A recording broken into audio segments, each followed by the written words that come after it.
Escuela Sabática, el libro de Marcos. Martes 23 de julio. La razón de ser de las parábolas. Lee Marcos 4 versículos 10 al 12. ¿Por qué enseñaba Jesús por medio de parábolas? Marcos 4 versículos 10 al 12. Cuando estuvo solo, los que estaban cerca de él con los 12 le preguntaron sobre la parábola. Y les dijo, a vosotros os es dado saber el misterio del reino de Dios, mas a los que están fuera, por parábolas todas las cosas, para que viendo, vean y no perciban, y oyendo, oigan y no entiendan, para que no se conviertan, y les sean perdonados los pecados. Una lectura superficial de estos versículos da la impresión de que Jesús enseñó por medio de parábolas para mantener a oscuras a quienes no formaban parte de su entorno. Pero una perspectiva tal no condis con las acciones de Jesús en el resto del Evangelio de Marcos. En Marcos 3 versículos 5 y 6, Jesús se entristece por la dureza de corazón de los dirigentes religiosos. En Marcos 3 versículos 22 al 30, toma seriamente los argumentos de los escribas y explica detalladamente por qué están equivocados. En Marcos 12 versículos 1 al 12, los dirigentes religiosos entienden que la parábola de Jesús acerca de los labradores se refiere a ellos. Esta es, en verdad, una advertencia acerca del complot de ellos contra él y de las terribles consecuencias resultantes. Si no hubiera tenido interés en el bienestar de ellos, no les habría advertido. En consecuencia, debe darse a las palabras de Jesús aquí, en Marcos 4, una consideración más profunda a fin de captar a qué se refiere. Jesús está parafraseando Isaías 6 versículos 9 y 10. Lee Isaías 6 versículos 1 al 13. ¿Qué le ocurre aquí a Isaías y cuál es el mensaje que se le comunica para Israel? Isaías 6 versículos 1 al 13. En el año que murió el rey Usías vi yo al Señor sentado sobre un trono alto y sublime, y sus faldas llenaban el templo. Por encima de él había serafines. Cada uno tenía 6 alas. Con 2 cubrían sus rostros, con 2 cubrían sus pies, y con 2 volaban. Y el uno al otro daba voces, diciendo, Santo, Santo, Santo, Jehová de los ejércitos, toda la tierra está llena de su gloria. Y los quiciales de las puertas se estremecieron con la voz del que clamaba, y la casa se llenó de humo. Entonces dije, ay de mí, que soy muerto, porque siendo hombre inmundo de labios, y habitando en medio de pueblo que tiene labios inmundos, han visto mis ojos al Rey, Jehová de los ejércitos. Y voló hacia mí uno de los serafines, teniendo en su mano un carbón encendido, tomado del altar con unas tenazas. Y tocando con él sobre mi boca, dijo, he aquí que esto tocó tus labios, y es quitada tu culpa, y limpio tu pecado. Después oí la voz del Señor, que decía, ¿a quién enviaré, y quién irá por nosotros? Entonces respondí yo, heme aquí, envíame a mí. Y dijo, anda, y di a este pueblo, oíd bien, y no entendáis, ved por cierto, mas no comprendáis. Engruesa el corazón de este pueblo, y agrava sus oídos, y ciega sus ojos, para que no vea con sus ojos, ni oiga con sus oídos, ni su corazón entienda, ni se convierta, y haya para él sanidad. Y yo dije, ¿hasta cuándo, Señor? Y respondió él, hasta que las ciudades estén asoladas y sin morador, y no haya hombre en las casas, y la tierra esté hecha un desierto, hasta que Jehová haya echado lejos a los hombres, y multiplicado los lugares abandonados en medio de la tierra. Y si quedare aún en ella la 10ª parte, ésta volverá a ser destruida.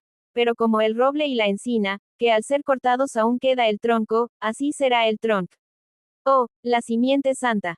Isaías contempla una visión de Dios en el templo y queda abrumado por la gloria de Dios y por su propia impureza. Dios lo purifica y le encarga un mensaje estremecedor. Como en el caso del Evangelio de Marcos, eso suena muy fuera de lugar en comparación con el resto de Isaías, donde hay mucho consuelo para el pueblo de Dios.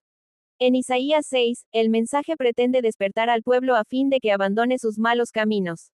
En Marcos, la clave para entender las palabras de Jesús se encuentra en Marcos 3 versículo 35. Para entender las palabras y las enseñanzas de Jesús, uno debe hacer la voluntad de Dios.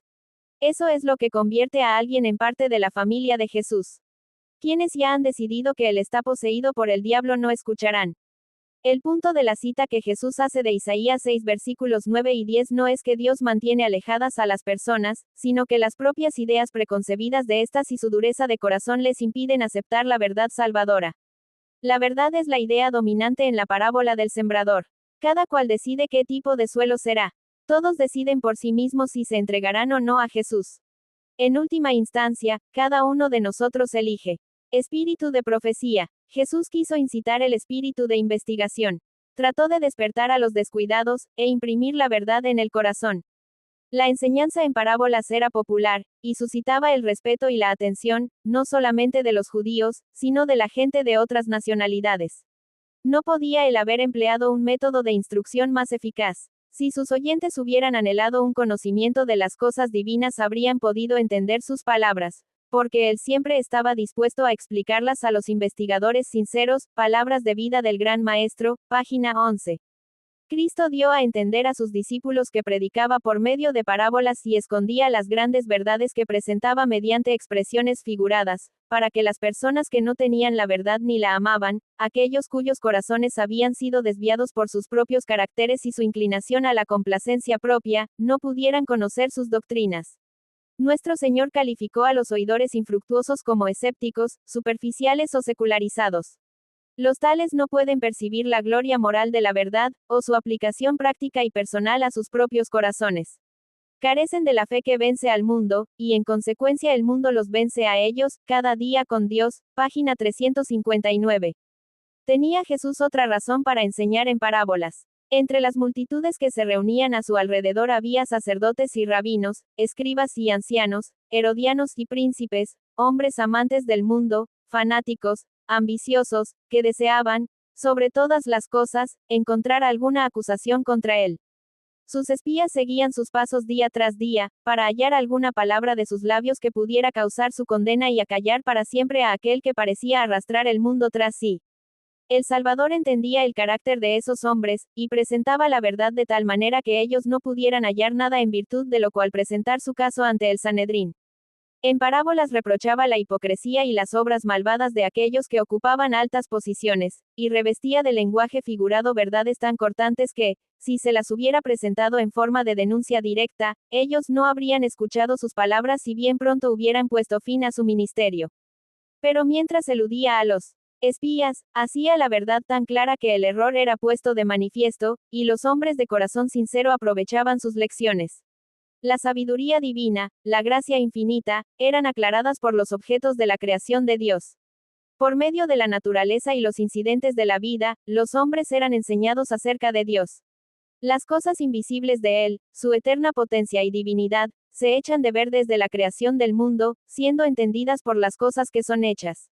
Romanos 1 versículo 20. En la enseñanza en parábolas usada por el Salvador se halla una indicación de lo que constituye la verdadera educación superior. En toda su enseñanza, Cristo puso la mente del hombre en contacto con la mente infinita. No indujo a sus oyentes a estudiar las teorías de los hombres acerca de Dios, su palabra o sus obras. Les enseñó a contemplarlo tal como se manifestaba en sus obras, en su palabra y por sus providencias. Palabras de vida del Gran Maestro, páginas 12 y 13.